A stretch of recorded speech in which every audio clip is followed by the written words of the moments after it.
Selepas mencukupkan simpanan kecemasan berjumlah 3 bulan pendapatan dalam bentuk tunai di bank seperti tabung haji ataupun ASB, emas juga boleh dijadikan simpanan tambahan untuk mencukupkan menjadi 6 bulan pendapatan atau lebih.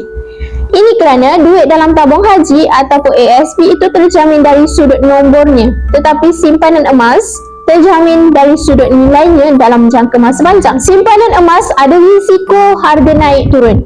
Akan tetapi, tabung haji dan ASB juga ada risiko nilainya naik turun.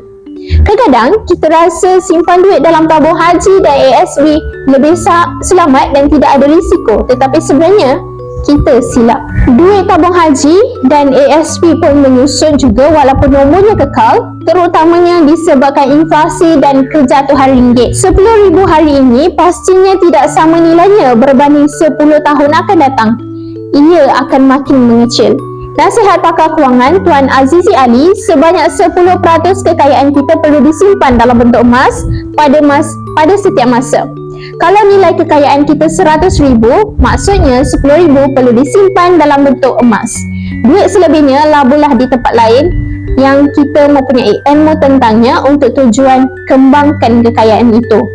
Menyimpan emas mungkin tidak membuatkan kita kaya raya, tetapi yang pasti emas melindungi kita daripada jatuh miskin. Bagi tuan-puan yang berminat untuk adakan simpanan emas, tuan-puan boleh rujuk di pin video saya untuk 5 langkah daftar akaun Public Gold dan saya akan bimbing tuan-puan dalam cara dan langkah-langkah simpanan emas yang terbaik untuk tuan-puan.